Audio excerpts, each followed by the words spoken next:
அப்போ நாங்க எங்களுடைய பணியில் வேலை செய்து கொண்டிருக்கிற கோரிக்கை வைக்கின்ற போது வேலையில் இல்லாத ஆசிரியர்கள் பயிற்சி முடித்தவர்கள் அவங்க கோரிக்கை வைக்கணும். இப்போ கெட்டு பாஸ் பண்ணா வேலை கொடுக்கணும் அப்படின்றது சட்டம் 2009 சட்டம் பண்ணாங்க. கெட்டு பாஸ் பண்ணிட்ட பிறகு நியமன தேர்வை ஏன் வைக்கிற? யாருக்காக இந்த கேள்விய பணியில் இருக்கிறவங்க கேட்டிருக்கணும்ல, நீங்க கேட்கறீங்க, நாங்க கேட்டிருக்கணும்ல, அதை வலுவா போராட்டம் நடத்தணும்ல, 10 கோரிக்கையில இந்த கோரிக்கை வைக்கணும்ல, ஏன் வைக்கிற? டெட்டு வச்சு இன்னொரு டெட்டு ஏண்டா? தேர்வே தவறு. இப்ப நீட் எடுத்து போராட்டம் நடத்துறான்ல, வானான்னு சொல்றான்ல, டெட்டு வேணான்னு ஏன் சொல்ல மாட்டான்? என்ன அரசியல்? அப்போ இந்த கோரிக்கைகள் தேர்வு என்கிற பேர்ல நம்முடைய மாணவர்களை ஆசிரியர்களை பழிவாங்கிற ஏற்பாடு பண்ணிட்டான். இப்போ 2009 வந்தது, டெட்டு பாஸ் பண்ணாதானே வேலை, ப்ரொமோஷனுக்கு எத்தான்ட்டாங்க. ப்ரொமோஷனை யாருக்கு கொடுக்கணும்? டெட்டு பாஸ் பண்ணி தான் கொடுக்கலாம்னா. நாங்கள் இவர் 50 வருஷம் ஆச்சு, நான் 50 வருஷம் ஆச்சு, இவர் 50 வருஷம் ஆச்சுன்னு வச்சுங்க. 50 வருஷத்துக்கு நான் முன்னாடியே பணியில் சேர்ந்தேன். சட்டம் வந்தது 2009. முன்னாடி இருக்கிறவங்களுக்கு டெட்டு எழுதுன்னு ஏன் சொல்றேன்? ஏன் சொல்றேன்? இது தவறு அப்படின்னு சொல்லி சிறை நிரப்பு போராட்டமாக, உயிர் தியாகம் செய்யக்கூடிய போராட்டமாக ஆசிரியர் அமைப்பில் இருக்கக்கூடியவர்கள் இந்த போராட்டத்தை நடத்தி இருந்தா என்ன இருக்கிற அந்த கோரிக்கை கேன்சல் ஆயிருக்கும். டெட்டு பாஸ் பண்ண வேலை கொடுக்கணும்னு சொல்லிட்டுப்பா, அவனுக்கு குத்துருப்பா, ஏன் நியமன தேர்வு வைக்கிற அப்படின்ற போராட்டத்தை உங்களோடு சேர்ந்து நாங்களும் பண்ணிருந்தோம் சொன்னா அது என்ன இருக்கும்? ரத்து பண்ணிருக்கோம். 50,000 பணியிட காலியா இருக்கு, டெட்டு பாஸ் பண்ண 60,000 பேருக்கு 50,000 பேருக்கு வேலை கொடு அப்படின்ற கோரிக்கையை நாங்கள் வைத்திருந்தால் பேசப்பட்டிருக்கும். அப்ப சங்கம் ஏன் வைக்கல? வேலையில இருக்க கோரிக்கை மட்டும் பேசிட்டு போயிருக்கா? 247 சங்கம் இருக்குங்க தொடக்க கல்வித்துறையில மட்டும். 247 சங்கம், ஒரு 8-9 சங்கம் இருக்கு. இன்னொன்று பாருங்க, கூட்டமைப்பு டிட்டோஜாக்குன்னு சொல்றல, தமிழ்நாடு தொடக்கப்பள்ளி ஆசிரியர் மன்றம்னு ஒரு சங்கம் இருக்கு. தமிழ்நாடு தொடக்கப்பள்ளி ஆசிரியர் மன்றம்னு ஒன்று, தமிழ்நாடு தொடக்கப்பள்ளி ஆசிரியர் கூட்டணின்னு ஒன்று. இவங்க கூட்டமைப்புன்னு வச்சுக்கிறவன் ஒரே சங்க பேர்ல மாநில தலைவர் 2, மாநில பொதுச் செயலாளர் 2, மாநில பொருளாளர் 2. அதே மாதிரி மன்றத்துக்கு இவர் 2, அவர் 2. இவன் 3 பேரும் வந்து கூட்டமைப்புல உட்காந்து கூட்டமைப்பு போய் பேசலாம். நீ யார்ப்பா பேசுறதுன்னா தொடக்கப்பள்ளி ஆசிரியர் கூட்டணி மன்ற பொதுச் செயலாளர். நீங்க பேசுறதுன்னா நான் தொடக்கப்பள்ளி ஆசிரியர் கூட்டணி பொதுச் செயலாளர். கவர்மெண்ட் என்ன பண்ணுவான்?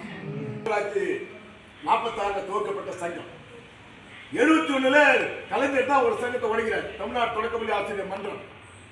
1975 தமிழ்நாடு ஆசிரியர் கூட்டணி, அதுக்கப்புறம் 1989 தமிழ்நாடு ஆரம்பப்பள்ளி ஆசிரியர் கூட்டணி, தமிழ்நாடு ஆரம்பப்பள்ளி ஆசிரியர் கூட்டணி, தமிழக ஆரம்பப்பள்ளி ஆசிரியர் கூட்டணி, தமிழ்நாடு ஆசிரியர் கூட்டணி வந்து தமிழக ஆசிரியர் கூட்டணி. இப்படி பேர் தான் மாறும்.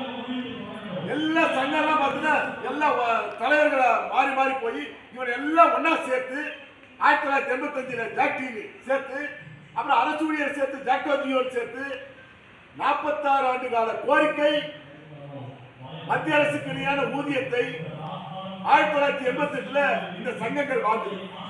அப்படி இந்த சங்கங்கள் வாங்கும் போது வேலை இல்லாமல் இருக்கக்கூடிய ஆசிரியருடைய கோரிக்கைகளை, வேலையில் இல்லாமல் இருக்கக்கூடிய இளைஞர்களுடைய கோரிக்கைகளை பணியில் இருக்கக்கூடியவர்கள் வைத்து அவர்களையும் இவர்களையும் இணைத்து போராட்டம் நடத்தினாதான் சக்சஸ் ஆகும். நாங்க பேசுறோம் உங்க கோரிக்கை நியாயம் சொன்னா 2009 கல்வி உரிமை சட்டத்தின் அடிப்படையில் டென்த் பாஸ் பண்ணவனுக்கு வேலை சொன்னா நியமன தேர்வு வைத்ததே சட்ட விரோதம். டென்த் பாஸ் பண்ண கொடுத்தா பிரச்சனையே கிடையாது. ஏன் நியமன தேர்வு வைக்கிறார்? இது தவறு நீ சொல்லணுமா சொல்லக்கூடாதா? அப்ப அந்த அதிகாரிகளுக்கு எப்படி சொல்லணும்? சொல்லணும் போது கொச்சு மூதுமையே குற்றமில்ல, கோபங்கள் அந்த கோபத்தை உண்டாக்குற சங்கங்கள் தலைமை இல்லாத காரணத்தில் நம்ம வேலை இருக்கிறவங்க வந்தா நம்ம மெம்பரை சேர்க்கலாமா அப்படின்னு நான் நினைச்சு போகிறேன். நீ வந்தா என்ன வரல, எங்க வந்து நிற்கிறாங்க? இவன் தான் பேசுற, இவங்கள போய் எங்க போய் நிற்கிறது? நீ ஒரு தனிய சட்டமா வச்சுக்க. இது இந்த சங்க பிளவுகள் என்பது அரசாங்கம் பயன்படுத்தும் கோரிக்கைகளை பெற்றதை பயன்படுத்தும். அதனால்தான் சொன்னா இந்த ஆசிரியர் நியமனங்கள் என்பது எங்க கோரிக்கை எம்ப்ளாய்மெண்ட் சீனியாரிட்டி அடிப்படையில் 2 வருஷம் டீச்சர் ட்ரைனிங் முடிச்சாரா அந்த வேலையை கொடுத்துட்டு போய்கிறே இல்ல அப்படின்றது தான் எங்க கோரிக்கை. நாங்கள் இப்போ நாங்கள் வைத்துக் கொண்டிருக்கக்கூடிய கோரிக்கை டெட்டு வைக்காத செய்யாத அப்படின்ட்டோம். இப்போ நாங்கள் டெட்டு வச்ச உடனே டெட்டு தான் சொன்ன உடனே டெட்டுக்கு ப்ரொமோஷன் பண்ண உடனே இங்க இருக்கிறவன என்ன ஆகும்? டெட்டு பாஸ் பண்ண ஒரு வாத்தியார் சங்கம், டெட்டு பாஸ் பண்ணாதவன் இன்னொரு வாத்தியார் சங்கம், இந்த வாத்தியார் சங்கம் ரிட்டையர் ஆக காலி ஆயிடும். அப்புறம் டெட்டுல சங்கமா நிப்பாட்டா. இப்ப டெட்டுலயே பாஸ் பண்ணாதான் ப்ரொமோஷன் சொல்லிட்டேன். இப்ப டெட்டு பாஸ் பண்ணா பாஸ் பண்ணாதான் இருந்துச்சு.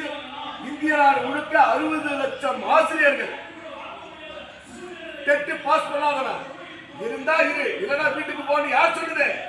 உச்ச நீதிமன்றம் சொல்லுது. அதுக்கு முன்னாடி மதுரை நீதிமன்றம் அரசாங்கத்தின் கொள்கை முடிவாக ஏற்றுக்கொண்டு என் கொள்கை முடிவு முன்னாடி அப்பாயின்மெண்ட் ஆயிட்டான், இவருக்கு ப்ரொமோஷன் உண்டுன்னு இந்த அரசாங்கம் சொல்லி இருந்தால் சட்டமன்றத்தில் சட்ட பாஸ் பண்ணி போட்டு இருந்தா பணியில் இருக்கக்கூடியவனுக்கு டெஸ்ட் இல்லாம ப்ரொமோஷன் கொடுத்துருப்பான். இந்த 3000 4000 காலி பணியிடங்கள் என்ன ஆகும்?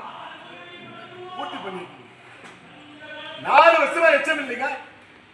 4 வருஷமா எச்சம் இல்லாம பள்ளிக்கூடங்கள் இயங்குது. இருக்கிற சங்கடிக்கிற டீச்சர் 8 டீச்சரா போட்டு பண்றான். அப்படி செய்யும் போது அந்த 4000 பேருக்கு எச்சம் போஸ்ட் கொடுத்து அதுக்கு ஆகிற செலவு இருக்கு பாருங்க. அந்த சம்பள நீதி கம்மி, நமக்கு லாபம் அப்படின்னு அவன் பார்த்துட்டு போயிருக்கிறான். சங்கங்கள் உறுதியான போராட்டங்கள் நடத்தாத காரணத்தினால் அந்த கோரிக்கை அப்படி இருக்கு. இப்ப நீங்க என்ன கணக்கு போறீங்க?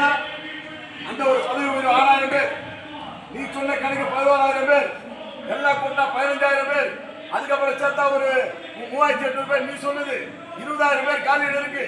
சரி, நீ வச்ச கட்டு நியமன தேர்வு நான் பாஸ் பண்ணிட்டேன். இருக்கிற பணியிடம் 30000 பேர், பாஸ் பண்ண 21000 பேர். ஏன் போடல? ஏன் போடவில்லை என்கிற கேள்வியை நாம் தமிழ்நாட்டில் பல முனைகளில் இருந்து எழுப்ப வேண்டிய தேவை இருக்கிறது. அந்த அடிப்படையில் உங்களுடைய இந்த பணி நடக்கும். கட்சிக்காரரை கேட்க வைக்கணும், சங்கங்களை கேட்க வைக்கணும், இந்த பெற்றோர்களை கேட்க வைக்கணும், சமூக கல்வியாளர்களை கேட்க வைக்கணும்.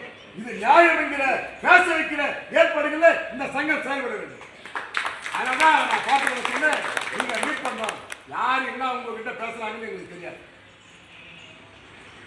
உங்கள் கோரிக்கை பேச வைக்கிற ஏற்பாடுகளை நாம் செய்யணும். அது என்னென்ன வடிவங்கள், என்ன வழிமுறைகளை நம்ம போகணும், அரசியல் கட்சிக்காரரை எப்படி பேச வைப்பது, நீங்க சொல்லக்கூடிய வழிமுறைகள், அந்த வழிமுறைகளிலிருந்து உள்வாங்கி இந்த கோரிக்கை மனுவை தயார் பண்ணி எட்டுறை அமைச்சர்கிட்ட செக்ரட்டரி எல்லாருக்கிட்டையும் எங்க கோரிக்கை நாங்கள் கொடுத்துட்டு வந்தோமா, அந்த கொடுக்கிற அந்த கோரிக்கையை சட்டமன்ற கூட்டத்தொடருக்குள் அறிவிக்கிறேன் சொன்னா அந்த கோரிக்கை நிறைவேற்றுவதற்கான களத்தை தெருவில் நாம் உருவாக்க வேண்டும். அது உருவாக்குற அந்த ஏற்பாடுகளுக்கு நாம வழிகாட்டக்கூடிய அந்த கூட்டமாக இந்த கூட்டத்தை நாம் பார்க்க வேண்டும். அந்த அடிப்படையில் நீங்க இப்ப இருக்கிற ஆட்சி மாற்றம் ஆகியிருக்கக்கூடிய இந்த பின்னணியில இந்த கோரிக்கை நம்ம பார்க்கிறோம். கோடைகளே, ஆளுகின்ற அரசு கல்வித்துறையில கல்வியை தனியார் மயமாக்கி பள்ளிக்கூடங்களை மூடி அரசு பள்ளிகள் இல்லாமல் செய்யக்கூடிய வேலையை புதிய கல்விக் கொள்கை என்கிற பேர்ல ஒன்றிய அரசு கொண்டு வந்து அதை அமலாக்கி கொண்டிருக்கிறது. புதிய மசோதா இப்ப பாராளுமன்றத்தில் தாக்கலாக போகுது. உயர்கல்வி முழுக்க தனியார் மயம், அரசு துறையில் இருக்காது. ஒரு 10-15 ஆண்டு காலமாக துணைவேந்தரே கிடையாது, எவனுமே கண்டுக்கல.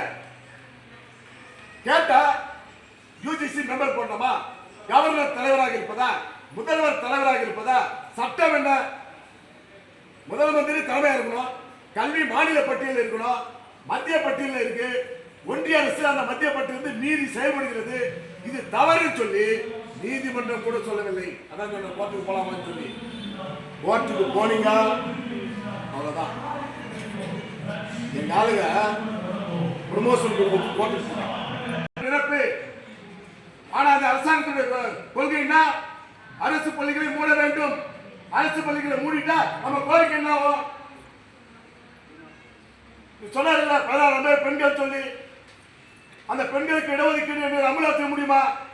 தனியார் துறையை போனா அந்த இடஒதுக்கீடு அமல்படுத்தினா இந்த கோரிக்கை கொண்டு வா, தனியார் துறையாக இருந்தாலும் இடஒதுக்கீட்டை கொண்டு வா அப்படின்னு சொன்னா உச்சநீதிமன்றம் உத்தரவு போடுறானா? போடலையே. இந்த அரசாங்க இந்த அரசின் பின்னணியில தான் நாம கோரிக்கை வைக்கிறோம். அரசாங்க பள்ளிகளையும் பாதுகாக்க வேண்டும். நம்முடைய ஒன்றிய கல்வி அமைப்பு புதிய கல்விக் கொள்கை முறியடித்து மாநில பள்ளிகளுக்கு கொண்டு வந்து இந்த கல்வியும் நம்ம பாதுகாக்கணும். இல்லைன்னா நமக்கு வேலை கிடைக்காது. இந்த பின்னணியில் தான் உங்க கோரிக்கை நிற்குது.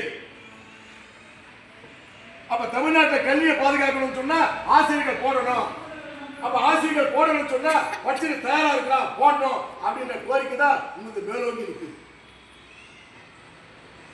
இப்ப அறிவிச்சா டெஸ்ட் வைக்கிறதுக்கு 18ஆம் தேதி சொன்னா நியமன தேர்வு 2018 எப்ப வச்சா டெஸ்ட் 7 வருஷம் ஒத்து வைக்கிறோம் இல்லையா? இப்ப அப்படியெல்லாம் கிடையாதுப்பா. ஜோசப் விஜய் அவர்களே, கல்வியாளர்களை, செக்ரட்டரி காலி பணியில இருக்கு போடு அப்படின்ற நிர்பந்தத்தை நீங்க போராட்டத்தில் கொண்டு வரணும். அதற்கான ஏற்பாடுகளை நம்ம பேசலாம். சங்க ரீதியாக நாம நிக்க வைக்கலாம். எல்லா அரசியல் கட்சியும் உங்கள் கோரிக்கை நியாயத்தை நாம் என்ன பண்ண முடியும்? பேச வைக்க முடியும். அவன் என்ன பேசினாலும் நம்ம ஒரே நிலையில் நிற்கணும். நியமன தேர்வில் பாஸ் பண்ணிட்டா 21,000 பேர் இருக்கிறான், 30,000 காலி பண்ணிருக்கு, 21,000 கிடையாது. இது நியாயம் இல்லைன்னு நீ சொல்லு. நான் பின்னாடி இல்ல 6 மாசம் டைம் எடுத்துக்கிறியா? ஏது 6 மாசம் கொடுத்துரு, அறிவிப்பு கொடு. 6 மாசம் தேர்வு முடிச்சுட்டு நீ வந்து நீ கல்வி சாலையில என்ன பண்ணணுமோ அதை பண்ணுப்பா. அது முன்னாடி ஒரு அறிவிப்பு கொடுத்துரு. 6 மாசத்துக்கு பிறகு நான் அறிவிப்பு கொடுக்குறேன் அப்படின்னு சொல்லிடு அப்படின்னு நீங்க சொல்லலாம். ஆனா இப்பவே உங்களுக்கு அனுபவம் என்ன? ஒரு வருஷம் டைம் வேண்டாம். 6 மாசம் எல்லாரும் சொல்றது 6 மாசம், நீ 1 வருஷம். அதனால்தான் உங்களை நான் சொன்னேன். ஒரு 25,000 கூட கொடுப்பா, நான் போயிடுறேன். இதனாக அரசாங்கங்கள் ஆளும் மற்றும் எதிர்பார்க்கிறான். உழைப்பு சுரண்டலை எதிர்பார்க்கிறான். நான் வேலை செய்யறேன், எனக்கு 1 லட்சம் ரூபாய் சம்பளம், உனக்கு 25,000 சொன்னா எப்படி நியாயம்? எப்படி நியாயம்? அதுதான் வேலை இல்லாமல் இருக்கிற கஷ்டத்தை உண்டாக்கி எனக்கு 10,000 கொடுங்க, நான் வேலை செய்யறேன். தற்காலிக ஆசிரியர் எதுக்கு வந்தா? தனியார் பள்ளியில வேலை செய்யறவங்க அங்க வந்துட்டான்.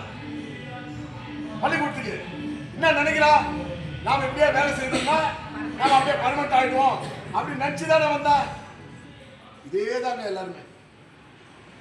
இந்த நினைப்பை, இந்த எண்ணத்தை, இந்த வறுமை நிலையை உருவாக்கி அரசாங்கங்கள் முதலாளிகளுக்கு ஆதரவாக, கார்பரேட் முதலாளிகளுக்கு ஆதரவாக வேலைப்பட்டு போகிறோம். அப்ப அந்த கொள்கையை புரிஞ்சுக்கிறாங்க. நாம அந்த வறுமையின் காரணமாக 25,000 கோரிக்கை வச்சுன்னு சொன்னா அவன் என்ன பண்ணுவான்? பாதி 12,000 1 வருஷம் வேலை சொன்னாங்க. 1982 1,200 ரூபாய் சம்பளம். அதுக்கப்புறம் ஒரு 12,000 பேர் போட்டான். எவ்வளவு? 800 ரூபாய் போட்டான். 800 ரூபாய் போட்டான். நாங்க எவ்வளவு வாங்குறோம்? எவ்வளவு டோட்டலு? 1,200 வாங்கினா 3,500 ரூபாய் நாங்க வாங்கணும். ஆனா இவங்க என்ன எதுவும் 800 ரூபாய் வாங்கிட்டு வேலை செய்யறாங்க. எத்தனை வருஷம் வேலை செய்தோம்? 2 வருஷம் வேலை செய்தோம். 2 ஆண்டு காலம். அந்த 2 ஆண்டு காலத்துல கூட 1 வருஷத்துல போராட்டம் ஆரம்பிச்சிட்டோம். ஆரம்பிக்கும் போது அப்ப கருணாநிதி